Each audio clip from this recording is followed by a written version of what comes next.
Welcome to GTPL news. నేను వాణి నందన్. ముందుగా headlines.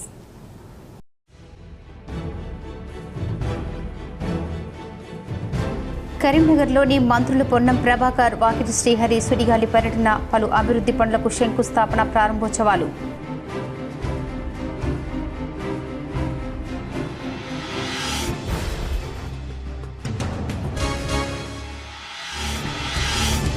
కరీంనగర్లోని ఇస్కాన్ టెంపుల్ను సందర్శించిన మంత్రి పొన్నం ప్రభాకర్, శ్రీ రాధా గోవింద మందిరంలో పూజలు చేసిన మంత్రి పొన్నం ప్రభాకర్.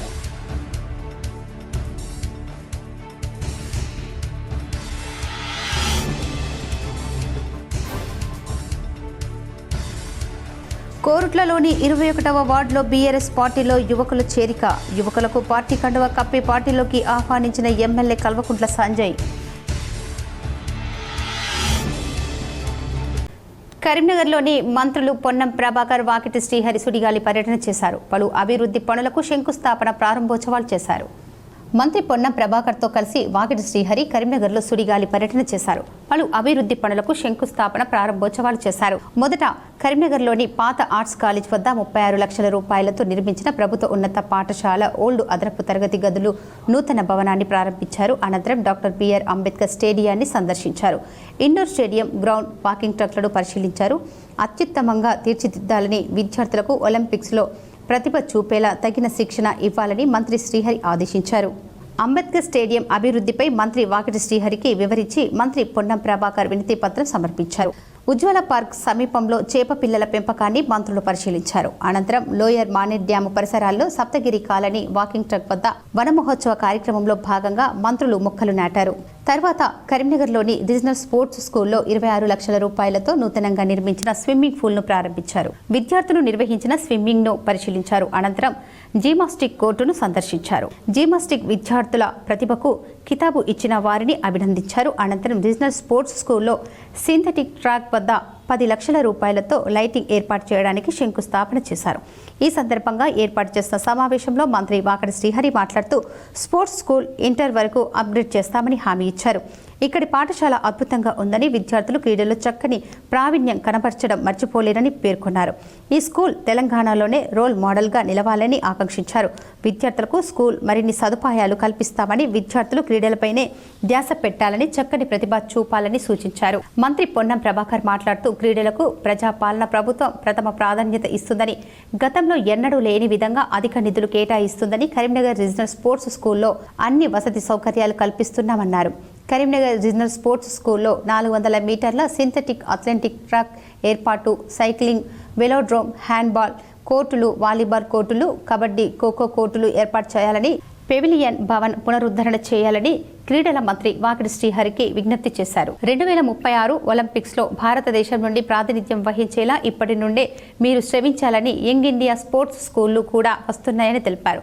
ఈ రీజనల్ స్పోర్ట్స్ స్కూల్ నుండి మంచి ప్రావీణ్యం గల క్రీడాకారులకు తయారు చేసుకోవాలని, స్పోర్ట్స్ స్కూల్ గౌరవం పెరగాలని మీ తోడ్పాటు సహాయం అందించాలన్నారు. గట్టిగా శ్రమపడి స్పోర్ట్స్ స్కూల్ విద్యార్థులు తెలంగాణకి మంచి పేరు తీసుకురావాలని, కరీంనగర్ రీజనల్ స్పోర్ట్స్ స్కూల్ను ఇంటర్మీడియట్ వరకు పెంచాలని మంత్రి వాకిటి శ్రీహరికి వినతి పత్రం సమర్పించారు.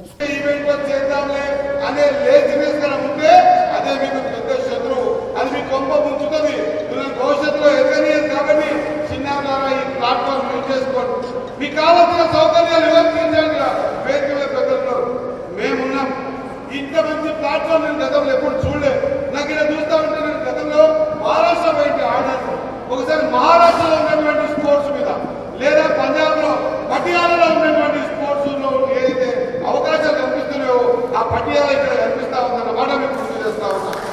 గౌరవం కలిగించే విధంగా గోల్డ్ మెడల్ సాధించాలనుకుంటున్నారో అందులో మా స్వార్థం, మా జిల్లాకు సంబంధించిన వాళ్ళు ఉన్నారనేటువంటి ఆలోచన ఉంది. కాబట్టి తప్పకుండా మాకు అవసరమైనటువంటి ఇన్ఫ్రాస్ట్రక్చర్ ఇక్కడ అందరం కూడా శ్రద్ధతో చూసుకుంటాం. తప్పకుండా వీళ్ళకి సంబంధించి ఏ సమస్య ఉన్నా అటు ఫిజికల్ ఎడ్యుకేషన్ టీచర్స్ కానీ, మిగతా ప్రజాప్రతినిధులు కానీ సమన్వయంతో ఎక్కడ ఇబ్బంది లేకుండా చూసుకుంటాం. ఆనాడు కూడా రాజశేఖర రెడ్డి గారు గురువేదలో ఏర్పాటు చేసుకుని ఇక్కడ ఒక స్పోర్ట్స్ స్కూల్ ఏర్పాటు చేస్తున్నారు. కాళేశ్వరం ప్రాజెక్టు అవినీతిమయమని, కాళేశ్వరం ప్రాజెక్టుతో నీళ్లు రాలేదు కానీ కాంట్రాక్టర్లు బాగుపడ్డారని జనసమితి వ్యవస్థాపక అధ్యక్షుడు ఎమ్మెల్సీ కోదండరాం అన్నారు. కరీంనగర్ జిల్లా శంకరంపట్నం మండలం మొలంగూర్ కిల్లా వద్ద జనసమితి ప్లీనరీ సమావేశం జరిగింది. సమావేశానికి హాజరైన కోదండరాం రాష్ట్రంలో కీలకమైన సమస్యలు ఉన్నాయని, రాష్ట్ర ఆర్థిక సంక్షోభంలో ఉందని అన్నారు. ఒక నిరంకుశ పాలన అంతం కావడానికి కాంగ్రెస్ ప్రభుత్వానికి మద్దతు ఇచ్చామని, కులగణన జరిగిన నేపథ్యంలో అన్ని కులాలకు న్యాయం జరగాలని కోరుకుంటున్నానని అన్నారు. ఇవాళ ఈ తెలంగాణ చారిత్రక సాంస్కృతిక వారసత్వాన్ని కాపాడటం మాత్రమే కాదు, తెలంగాణ అస్తిత్వాన్ని నిలబెట్టడం మాత్రమే కాదు, ఈ తెలంగాణను మనం అందరం కోరుకుంటున్నట్టుగా ఉద్యమ కాలంలో ఆకాంక్షించినట్టుగా ఒక ప్రజాస్వామిక తెలంగాణగా మార్చడానికి తెలంగాణ జనసమితి నిరంతరం కృషి చేస్తూ ఉంటుంది. ఇవాళ ప్రధానంగా మేము చెప్పదలుచుకుంది ఏంటంటే, ఒక 10 ఏళ్ల కాలంలో ఉద్యమ ఆకాంక్షలను పక్కన పెట్టడమే కాదు, సొంత సంపాదనకు విపరీతమైన ప్రాధాన్యతనిచ్చేది. ఇవాళ మేము కోరేది ఏంటంటే, తెలంగాణ మన కాళేశ్వరం పేరుతో నిధుల దుర్వినియోగం జరిగింది. ఆ కాళేశ్వరం ప్రాజెక్టు కుంగిపోయి దాంట్లో నిర్మాణపరమైన లోపాలు ఉన్నాయి. సరి అయిన ప్రమాణాలకు తగ్గట్టుగా డిజైన్ సరిగ్గా చేయలేదు. ఆ డిజైన్ మాత్రమే కాదు, నాణ్యతను పాటించలేదని ఇప్పటికే కమిటీలు నివేదికనిచ్చినాయి. అందుకు బాధ్యులైనటువంటి వాళ్ళని శిక్షించాలని చెప్పి మేము కోరుతున్నాం.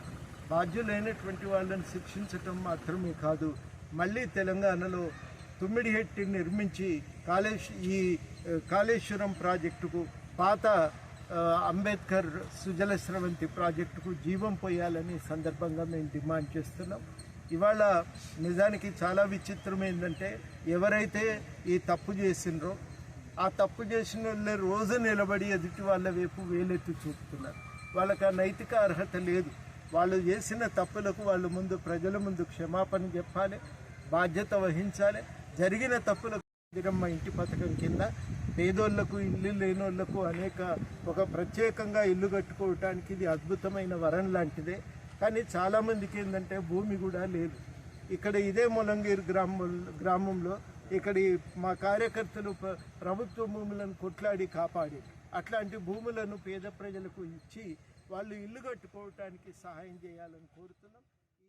కోరుట్లలోని 21వ వార్డులో బీఆర్ఎస్ పార్టీలో యువకులు చేరారు. జగిత్యాల జిల్లా కోరుట్ల పట్టణంలోని 21వ వార్డులో బీఆర్ఎస్ పార్టీలో యువకులు చేరారు. ఈ కార్యక్రమంలో ముఖ్య అతిథిగా స్థానిక ఎమ్మెల్యే కల్వకుంట్ల సంజయ్ పాల్గొని యువకులకు పార్టీ కండువా కప్పి పార్టీలోకి ఆహ్వానించారు. ఈ సందర్భంగా స్థానిక ఎమ్మెల్యే కల్వకుంట్ల సంజయ్ మాట్లాడుతూ బీఆర్ఎస్ పార్టీ అధికారంలో ఉన్నప్పుడు జరిగిన అభివృద్ధి మాత్రమేనని, కాంగ్రెస్ ప్రభుత్వం అధికారంలోకి వచ్చిన తర్వాత పేద ప్రజలకు ఎలాంటి అభివృద్ధి జరగడం లేదని ఆయన విమర్శించారు. కాంగ్రెస్ పార్టీ అధికారంలోకి రాకముందు ఎన్నికల సమయంలో కళ్యాణలక్ష్మి, షాదీ ముబారక్ పథకంతో పాటు తులం బంగారం ఇస్తామని హామీ ఇచ్చి ఇప్పటి వరకు తులం బంగారం ఇవ్వడం లేదని, ప్రజలకు మాయమాటలు చెప్పి మోసం చేస్తున్నారని ఆయన అన్నారు. కోరుట్ల పట్టణంలో అభివృద్ధి జరగాలంటే రానున్న మున్సిపల్ ఎన్నికల్లో బీఆర్ఎస్ పార్టీ అభ్యర్థులను అధిక సంఖ్యలో గెలిపించి మున్సిపల్పై గులాబీ జెండా ఎగురవేయాలని కార్యకర్తలకు ఆయన సూచించారు. ఈ కార్యక్రమంలో వార్డు ఇన్ఛార్జ్ ఉమ్మర్, బీఆర్ఎస్ మండల అధ్యక్షుడు దారిశెట్టి రాజేష్, మాజీ కౌన్సిలర్లు సత్యం, సజ్జు, నాయకులు మోహన్ రెడ్డి, ఫయీం, సయ్యద్ అన్వార్, మురళి, యూత్ నాయకులు అతిక్, ఆనంద్, జాలి వినోద్, सुरेंद्र तदितरुलु पाल्गొన్నారు. जब केसीआर साहब थे जो भी सैंक्शन हुए तब थोड़ा काम बन गया 80%, एक 20% का काम बाकी था. अब जो अभी जो बड़ा रोड है वो भी केसीआर साहब का टाइम में हुआ. जो अपना बड़ा रोड है कोरुट्ला में जो भी हो केसीआर साहब. जो 20% सब तब का सैंक्शन అంటే అప్పుడు ఇచ్చిన सैंक्शन है సార్. ये नया गवर्नमेंट आके वो भी रोक दिया. आप देखे होंगे असेंबली में तक 4-5 बार असेंबली में पूछा. मैं बोला अरे आप लोग से तरक्की होने वाली नहीं है. मैं आपसे सिर्फ छोटी सी गुजारिश कर रहा हूँ. जो मेरा कोरुट्ले गांव का जो केसीआर साहब का जो सैंक्शन है, अभी थोड़ा रोड बाकी है, थोड़ा ड्रेन बाकी है, वो पैसे तो दे दो भाई को पूछा. కోరుట్లలో 5 ఏళ్ల బాలిక హత్య కేసులో బాలిక పిన్ని మమతను పోలీసులు అరెస్టు చేసి రిమాండ్కు పంపించారు. జగిత్యాల జిల్లా కోరుట్లలో 5 ఏళ్ల బాలిక హత్య కేసులో బాలిక పిన్ని మమతను అరెస్టు చేసి రిమాండ్కు తరలించిన పోలీసులు బాలిక హితీక్షను హత్య చేసి డ్రామా ఆడిన పిన్ని మమత ఆడుకోవడానికి వెళ్లిన బాలికను పక్కింట్లోకి తీసుకెళ్లి బాత్రూంలో చంపివేసిన పిన్ని బాలిక తల్లిపై ఉన్న అసూయతోనే హత్య చేసినట్లు తేల్చిన పోలీసులు గత కొద్ది రోజుల నుంచి ఆర్థిక ఇబ్బందులతో కొట్టుమిట్టాడుతున్న మమత ఆన్లైన్లో బెట్టింగ్ ఆడి లక్షల రూపాయలు పోగొట్టుకున్న మమత ఓవైపు డబ్బులు లేకపోవటం, మరోవైపు బాలిక తల్లి తనను చిన్న చూపు చూడటంతో కక్ష పెంచుకున్న మమత బాలిక తల్లిపై ఉన్న కక్షతో హత్య చేసినట్లు పేర్కొన్నారు. పోలీసులు ఎలాంటి ప్రెస్ మీట్ గానీ విడుదల చేయలేదు. మత్స్యశాఖను ఆదర్శంగా తీర్చిదిద్దుతామని, మత్స్యశాఖను గత ప్రభుత్వంలో ఏటీఎంగా బీఆర్ఎస్ నేతలు వాడుకున్నారని మంత్రి వాకిటి శ్రీహరి తెలిపారు. లోయర్ మానేర్ డ్యాము పరిసరాల్లో సప్తగిరి కాలనీ వాకింగ్ ట్రక్ వద్ద వన మహోత్సవ కార్యక్రమంలో భాగంగా మంత్రులు పొన్నం ప్రభాకర్, వాకిటి శ్రీహరి మొక్కలు నాటారు. ఇందులో భాగంగా వాకింగ్ ట్రక్ వద్ద 2000కు పైగా మహిళలు మొక్కలు నాటారు. ఉజ్వల పార్కు సమీపంలో చేప పిల్లల పెంపకాన్ని మంత్రులు శ్రీహరి, పొన్నం ప్రభాకర్ పరిశీలించారు. ఈ సందర్భంగా మత్స్యశాఖ సంక్షేమంపై జరిగిన సదస్సులో మంత్రి శ్రీహరి మాట్లాడుతూ చేప పిల్లల పంపిణీలో లెక్క పెట్టలేరని, తక్కువ చేప పిల్లలే వేసేవారని, గతంలో ఈ శాఖలో జరిగిన అవినీతి వల్ల మత్స్యకారులు ఇబ్బందులు పడ్డారని పేర్కొన్నారు. మొదటిసారి ముదిరాజ్ బిడ్డకు ముఖ్యమంత్రి మత్స్యశాఖ మంత్రిని చేశారని, గతంలో ఉన్న అవినీతి మచ్చ తొలగించడానికి ఇప్పటికే అధికారులతో సమీక్ష సమావేశాలు నిర్వహించామన్నారు. తనకు క్లిష్టమైన శాఖలు ఇచ్చారని, పెద్ద చేపలు చెరువుల్లో విడుదల చేసేలా చర్యలు తీసుకుంటామన్నారు. త్వరలోనే కేబినెట్ లో చేప పిల్లలు పంపిణీపై నిర్ణయం తీసుకుంటామని, రాష్ట్రంలో 87 కోట్ల చేప పిల్లలు వేసుకునే విధంగా చెరువులు, ప్రాజెక్టులు, కుంటలు ఉన్నాయన్నారు. కరీంనగర్ లో చేపల ఉత్పత్తి మంచిగా ఉందని, కరీంనగర్ లో కోల్డ్ స్టోరేజీ, ఐస్ ఫ్యాక్టరీ ఏర్పాటు చేస్తామని, మత్స్య కార్మికులకు అన్ని విధాల అండగా ఉంటామని హామీ ఇచ్చారు. ఇక్కడ చేప పిల్లల ఉత్పత్తి బాగుంది, దానిని మరింత విస్తరిస్తామని మంత్రులు పొన్నం శ్రీధర్ బాబు, లక్ష్మణ్ కుమార్ ఆధ్వర్యంలో కరీంనగర్ జిల్లాను అన్ని రంగాల్లో అగ్రగామిగా ఉంచుతామన్నారు. తెలంగాణ చేపపిల్ల ఉత్పత్తిలో నెంబర్ 1 గా ఉండేలా కార్యక్రమం తీసుకుంటామని మంత్రి శ్రీహరి పేర్కొన్నారు.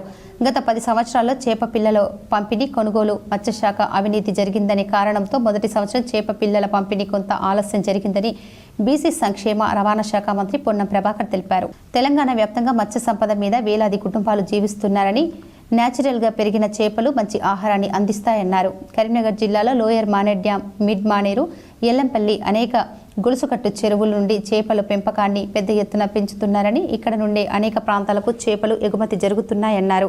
ప్రభుత్వ పరంగా పిల్లల పంపిణీకి ఇతర ప్రాంతాల నుండి దిగుమతి చేసుకోవడానికి మన దగ్గరే నిజాయితీగా మంచి క్వాలిటీతో సప్లై చేస్తున్నారని, పిల్లల పెంపకం అధికారుల పర్యవేక్షణలో జరుగుతుందని, చేప పిల్లల పెంపకం రాష్ట్రంలో కరీంనగర్ ప్రథమ స్థానంలో ఉందన్నారు. ప్రభుత్వం నుండి ప్రోత్సాహం, అన్ని రకాల సదుపాయాలు, మత్స్యకారుల అభివృద్ధికి చర్యలు తీసుకోవాలని, చేపల ఎగుమతి చేసుకునే విధంగా చేయాలని, కోల్డ్ స్టోరేజ్లు ఏర్పాటు చేయాలని, మత్స్యకారులకు మంత్రులు, ఎమ్మెల్యేలకు, అధికారులకు అండగా ఉంటారని, చేప పిల్లల పెంపకం ఉత్పత్తికి ప్రభుత్వం తరఫున మార్కెట్లు పెంచడం, ఎగుమతులకు సహకారం ఇవ్వడం జరుగుతుందన్నారు. నేను అనుకుంటున్న 1952లో వ్యవస్థ పుట్టినప్పటికించి కూడా మత్స్యశాఖను ప్రభుత్వం రేవంత్ రెడ్డి గారు ఈ శాఖను ఒక ముదిరాజ్ బిడ్డకి ఇవ్వడం అనేది ఒక బాధ్యతగా చేయగలుగుతున్నాను. కొంత ఎక్కడ మనము ఆలోచన చేస్తామంటే ఏడన మోసం చేయొచ్చాం కానీ కులం కడ మోసం చేయద్దు ఆయన ఒక భావన ఇంకా పల్లెటూరులో ఉంటుంది. మరి ఏ నమ్మకంతోనైతే నాకు ఈ బాధ్యత అప్పచెప్పాడో ఆ బాధ్యతను పూర్తి స్థాయిలో నిర్వహించేందుకే ఆల్టర్నేటివ్ నేచురల్గా పెరిగేటువంటి చెరువుల్లో పెరిగేటువంటి చేప అటు ఒక ప్రోటీన్స్తో పాటుగా విటమిన్స్తో పాటుగా మనిషికి సామాన్యుడికి ఊర్లో 4 చేపలు దొరకబట్టుకొని పులుసు పెట్టుకొని తినేటువంటి విధంగా ఉండేటువంటి చేపల ఉత్పత్తికి సంబంధించి ఎక్కడ కూడా ప్రభుత్వం పక్షాన తక్కువ జరగద్దు.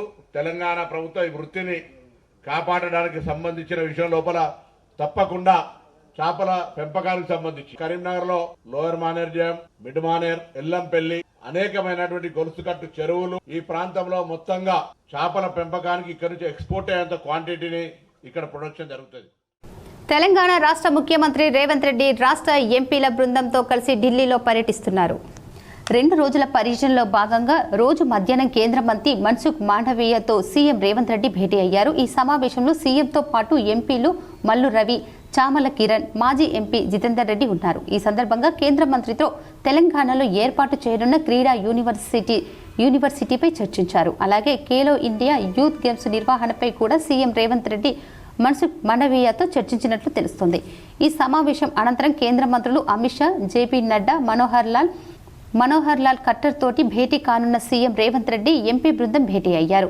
హైదరాబాద్ మెట్రో రైల్ 2వ దశ విస్తరణ పనులకు సంబంధించి డిపిఏ రీజనల్ రింగ్ రోడ్డు నిర్మాణాలకు కేంద్ర స్థాయిలో మద్దతు పొందడమే లక్ష్యంగా చర్చలను జరపనున్నారు. అలాగే వర్షాకాలం పంటలు సాగు ప్రారంభమైన నేపథ్యంలో రాష్ట్రంలో యూరియా ఎరువుల కొరతపై కేంద్ర మంత్రి జేపీ నడ్డాను సీఎం రేవంత్ రెడ్డి కలవనున్నారు. 10 ఏళ్ల బీఆర్ఎస్ పాలనలో చేయని పనులు 18 నెలల ఇందిరమ్మ ప్రభుత్వంలో చేసి చూపిస్తున్నామని మంత్రి పొంగులేటి శ్రీనివాసరెడ్డి అన్నారు. ఒక్క హామీ నెరవేర్చుకుంటూ తాము వెళ్తుంటే 6 గ్యారంటీలపై ప్రతిపక్షాలు కాకిగోల పెడుతున్నారని ధ్వజమెత్తారు. నాగర్ కర్నూలు జిల్లాలో ఇవాళ ఇందిరమ్మ ఇండ్ల నిర్మాణ పత్రాలను పంపిణీ కార్యక్రమంలో పాల్గొన్న పొంగులేటి శ్రీనివాస్ రెడ్డి ఈ సందర్భంగా మాట్లాడుతూ ఈ నెల 14వ తేదీ నుంచి అర్హులైన ప్రతి ఒక్కరికి రేషన్ కార్డులు ఇవ్వబోతున్నామని చెప్పారు. గత బీఆర్ఎస్ ప్రభుత్వంలో బై ఎలక్షన్స్ ఎక్కడ వస్తే అక్కడ మాత్రమే రేషన్ కార్డులు ఇచ్చారని, ఉప ఎన్నికలు లేని మిగతా చోట్ల ఒక్క రేషన్ కార్డు ఇవ్వలేదని ధ్వజమెత్తారు. అటువంటిది మేము కొత్త రేషన్ కార్డులు ఇవ్వటంతో పాటు సన్నబియ్యం ఇస్తున్నది కేవలం మీ దీవెనలతో ఏర్పడ్డ ఇందిరమ్మ ప్రభుత్వం అన్నారు. ప్రభుత్వం చేస్తున్న మంచి కార్యక్రమాలు ఎవరూ మర్చిపోవద్దని కోరారు. రాబోయే ఏ ఎన్నికలు వచ్చినా ప్రజల దీవెనలు ఈ ప్రభుత్వానికి ఉండాలని కోరారు. తమ స్వలాభం కోసం తెలంగాణ రైతుల హక్కులను కాలరాస్తూ పక్క రాష్ట్రంతో లాలూచి పడ్డది బీఆర్ఎస్ మాజీ సీఎం కేసీఆర్ఏనని మంత్రి పొంగులేటి విమర్శించారు. కమిషన్ల కోసం ప్రాణహిత ప్రాజెక్టును పక్కన పెట్టి కాళేశ్వరం ప్రాజెక్టును గత ప్రభుత్వ పాలకులు తెరపైకి తెచ్చుకోవచ్చారని, వారు వేసిన పునాదే ఈనాటి బనకచెర్ల ప్రాజెక్టు అన్నారు. రాష్ట్రంలో ఇందిరమ్మ ప్రభుత్వం ఉన్నంత వరకు ఒక్క చుక్క నీటి బొట్టును తెలంగాణ రాష్ట్ర హక్కులకు వదులుకునే ప్రసక్తే లేదని స్పష్టం చేశారు. మా ప్రభుత్వానికి చిత్తశుద్ధి, నిజాయితీ ఉందన్నారు. ఈ ప్రభుత్వం తల తాకట్టు పెట్టైన పేదలకు ఇచ్చిన హామీని తప్పకుండా నెరవేరుస్తామన్నారు. కుల మత రాజకీయాలకు అతీతంగా అర్హులైన పేదలందరికీ ఇందిరమ్మ ఇల్లు ఇస్తున్నామన్నారు. ప్రస్తుతం మొదటి విడత ఇందిరమ్మ ఇల్లు ఇచ్చామని, మరో 3 విడతలు ఇందిరమ్మ ఇల్లు ఇవ్వబోతున్నామని చెప్పారు. ఇల్లు రాని వారు ఎవరూ నిరుత్సాహపడవలసిన అవసరం లేదని చెప్పారు. సంస్థాగత నిర్మాణాన్ని పూర్తి చేయడంలో కాంగ్రెస్ నిమగ్నమైందని, ఇప్పటికే పార్లమెంటు నియోజకవర్గాల వారీగా ఉపాధ్యక్షులు, ప్రధాన కార్యదర్శులను నియమించిన టీపీసీసీ తాజాగా ఉమ్మడి జిల్లాల వారీగా ఇన్ఛార్జీలను నియమించింది. 10 జిల్లాల ఇన్ఛార్జీలతో AICC in charge Meenakshi Natarajan, TPCC chief Mahesh Kumar Goud Zoom వేదికగా సమావేశం నిర్వహించారు. ఈ సమావేశంలో విధి విధానాలను మీనాక్షి నటరాజన్ వెల్లడించారు. త్వరలో గ్రామ స్థాయి నుంచి జిల్లా స్థాయి వరకు కమిటీలు ఏర్పాటు చేయనున్నట్లు చెప్పారు. జిల్లా ఇన్ఛార్జీలంతా వెంటనే రంగంలోకి దిగాలని నిర్దేశం చేశారు. ఉమ్మడి జిల్లాల ఇన్ఛార్జీల వివరాలు: ఖమ్మం వంశీచందర్ రెడ్డి, నల్గొండ సంపత్ కుమార్, వరంగల్ అడ్లూరి లక్ష్మణ్, మెదక్ పొన్నం ప్రభాకర్, హైదరాబాద్ జగ్గారెడ్డి, మహబూబాబాద్ కుసుమ్ కుమార్, ఆదిలాబాద్ అనిల్ యాదవ్, కరీంనగర్ అద్దంకి దయాగర్, నిజామాబాద్ అజ్మతుల్లా హుస్సేన్, రంగారెడ్డి శివసేనారెడ్డిలను నియమించింది. తెలంగాణలో ఇటీవల వరుసగా జరుగుతున్న స్వర్ణకారుల ఆత్మహత్యలు కలిచివేస్తున్నాయని ఎమ్మెల్సీ కవిత అన్నారు. స్వర్ణకారులపై వేధింపులు మానుకోవాలని హెచ్చరించారు. కేసులకు భయపడి ఆత్మహత్యలు చేసుకోవద్దని హితవు పలికారు. బంగారు వృత్తి చేసుకునే వారికి సర్కార్ రుణాలు ఇవ్వాలని విజ్ఞప్తి చేశారు. కార్పొరేట్ సంస్థలతో పోటీ పడేలా విశ్వకర్మలకు చేయూతనివ్వాలని కవిత కోరారు. నిజామాబాద్ ఎంపీగా ఉన్న సమయంలో స్వర్ణకారులను పోలీసులు ఇబ్బంది పెట్టకుండా చర్యలు తీసుకున్నట్లు ఆమె గుర్తు చేశారు. ప్రధానంగా స్వర్ణకార వృత్తిలో ఉన్నటువంటి అనేక మంది ఆత్మహత్యలకు సంబంధించినటువంటి అంశాలు ఈ మధ్య పత్రికలలో, టీవీ ఛానల్లో చూసి చాలా బాధపడుతూ వచ్చాము. వాస్తవానికి విశ్వకర్మలందరూ వారి చేతి వృత్తులన్నీ కూడా తెలంగాణకే కాదు యావత్ భారతదేశానికి ఊపిరిపోసినటువంటి వృత్తి పనులు ఇవన్నీ కూడా. అవన్నీ నెమ్మదిగా కార్పొరేట్ సంస్థలు వచ్చిన తర్వాత మరి మరుగున పడుతూ వచ్చినటువంటి విషయం మనందరం కూడా గమనిస్తున్నాము. స్వర్ణకారులకు వారి జీవనము నడవడమే ఇబ్బందిగా జరుగుతున్నటువంటి పరిస్థితిని కూడా మనం గమనిస్తున్నాం. అయినా ఒక మహిళగా ఒక మెట్టెలు చేయించాలన్నా, ఒక మంగళసూత్రం చేయించాలన్నా మనం ఇప్పటికి కూడా స్వర్ణకారుల దగ్గరికే పోతాం తప్పితే బంగారం షాపుకి పోయి కొనుక్కోవాలని అనుకోము. కాబట్టి ఇంత పవిత్రమైనటువంటి వృత్తి, ఆ వృత్తి చేసేటటువంటి వారందరినీ, వారి కుటుంబాలని కాపాడుకోవాల్సినటువంటి బాధ్యత మనందరి మీద కూడా ఉన్నది. ముందుగా స్వర్ణకారుల మిత్రులందరినీ కూడా నేను కోరుతా ఉన్నాను. సీఎం రేవంత్ రెడ్డి నివాసం ముట్టడికి పీడీఎస్యూ కార్యకర్తలు యత్నించారు. పీడీఎస్యూ నాయకులు ఆందోళన చేశారు. డొనేషన్లు తీసుకుంటున్న ఇంజనీరింగ్ కళాశాలలపై చర్యలు తీసుకోవాలని డిమాండ్ చేశారు. దీంతో పీడీఎస్యూ కార్యకర్తలను పోలీసులు అరెస్టు చేసి జూబ్లీహిల్స్ పోలీస్ స్టేషన్కు తరలించారు. కేటీఆర్ వాస్తవాలు తెలుసుకొని మాట్లాడాలని రాష్ట్ర సహకార union limited chairman Manala Mohan Reddy సూచించారు. వేల్పూర్ మండలంలో రాష్ట్ర ప్రభుత్వం అందిస్తున్న ఇందిరమ్మ ఇల్లు నిర్మిస్తున్న గోదావరి ఇల్లు పనులను రాష్ట్ర సహకార union limited chairman Manala Mohan Reddy పరిశీలించారు. ఈ సందర్భంగా మానాల మోహన్ రెడ్డి మాట్లాడుతూ గత 10 సంవత్సరాల్లో టీఆర్ఎస్ పాలనలో రాష్ట్రంలో ఎక్కడా కూడా ఇల్లు లేని పేదలకు డబుల్ బెడ్రూమ్ ఇల్లు ఇవ్వలేదని, ఎన్నికల కంటే ముందు రేవంత్ రెడ్డి ప్రతి నియోజకవర్గంలో పాదయాత్ర చేసినప్పుడు ఇల్లు లేని పేదలకు బాధలు విన్న ఆయన కాంగ్రెస్ ప్రభుత్వం అధికారంలోకి రాగానే ప్రతి నియోజకవర్గంలో 3500 ఇండ్లు మంజూరు చేయడం జరిగిందని, అందులో భాగంగానే వేల్పూర్ మండలంలో గోదావరి తమకు సొంత ఇల్లు ఉండాలని కలలు నెరవేర్చుకుంటుందని ఆయన తెలిపారు. 18 నెలలుగా కాంగ్రెస్ పార్టీ ఏం చేస్తుందో బహిరంగ చర్చకు సిద్ధంగా ఉన్నామని మాట్లాడుతున్నాడని, హైదరాబాద్లో ఉంటూ డ్రగ్స్ వ్యవహారంలో ఉండే గ్రామాలలో జరిగే అభివృద్ధి ఏమీ తెలియదని, కావున కేటీఆర్ గ్రామాలలో తిరగాలని, అంతేకాని ముఖ్యమంత్రిపై అవక్కులు చెవక్కులు చేస్తే ఊరుకునేది లేదని మానల మోహన్ రెడ్డి హెచ్చరించారు. ఈ కార్యక్రమంలో మండల అధ్యక్షులు గడ్డం Narsa Reddy, market committee director Narender, జిల్లా జనరల్ సెక్రటరీ దామోదర్ గౌడ్, గ్రామ శాఖ అధ్యక్షులు మల్లేష్, ఇంద్రమ్మ, కమిటీ సభ్యులు రమణ, రాజేందర్, రాజేశ్వర్, లావణ్య, లహరి, కాంగ్రెస్ పార్టీ నాయకులు, కార్యకర్తలు ఉన్నారు. రాష్ట్ర ప్రభుత్వం రేవంత్ రెడ్డి గారి నాయకత్వంలో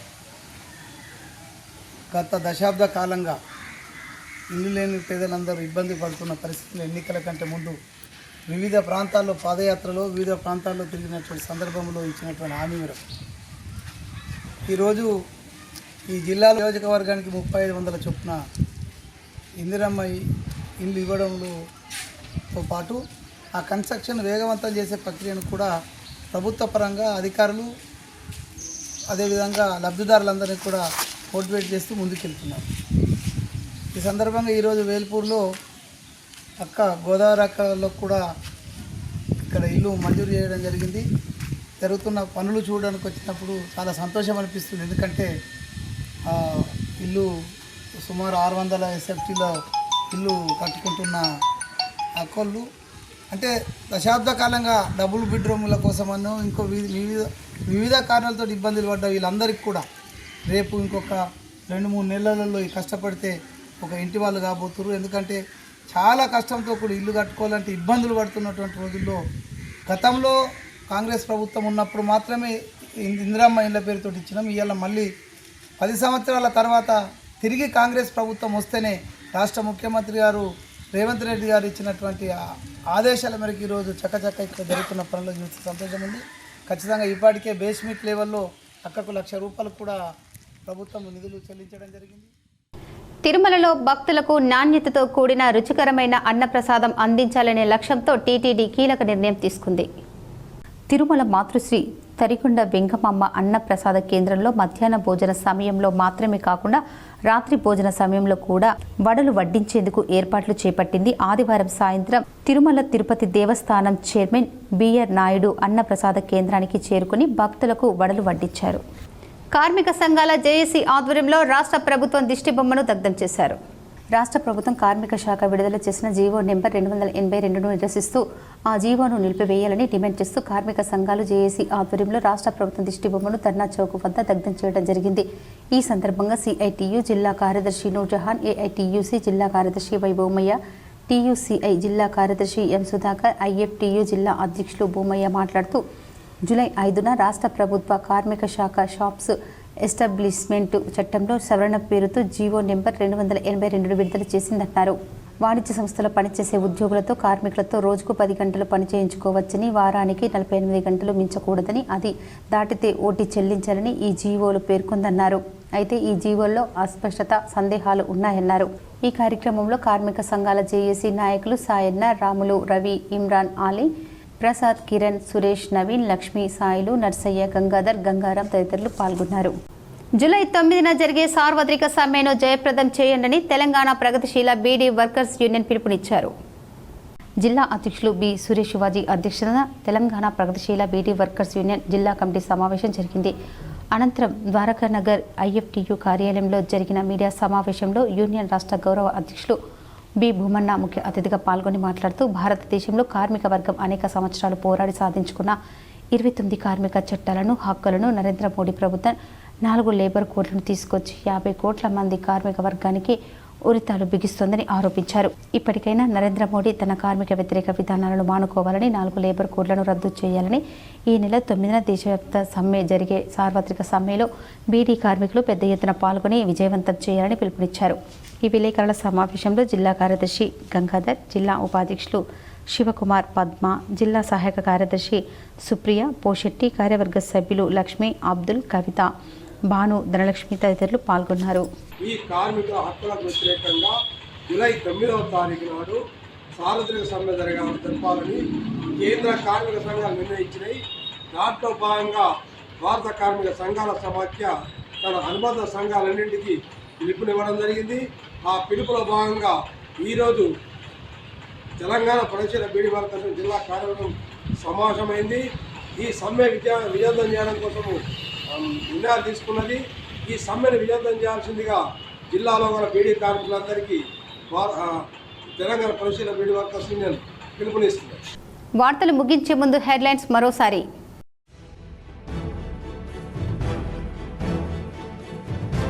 కరీంనగర్లోని మంత్రులు పొన్నం ప్రభాకర్, వాకిటి శ్రీహరి, సుడిగాలి పర్యటన, పలు అభివృద్ధి పనులకు శంకుస్థాపన, ప్రారంభోత్సవాలు.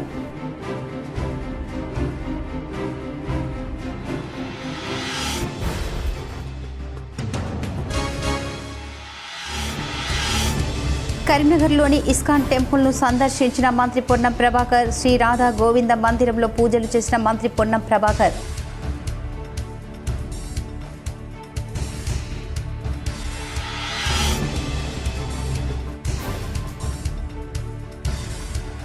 కోరుట్లలోని 21వ వార్డులో బీఆర్ఎస్ పార్టీలో యువకుల చేరిక, యువకులకు పార్టీ కండువా కప్పి పార్టీలోకి ఆహ్వానించిన ఎమ్మెల్యే కల్వకుంట్ల సంజయ్. ఈ వార్తలు ఇంతటితో సమాప్తం. తిరిగి ప్రసారమయ్యే వార్తల్లో మళ్ళీ కలుద్దాం. అంతవరకు చూస్తూనే ఉండండి మీ GTPL న్యూస్.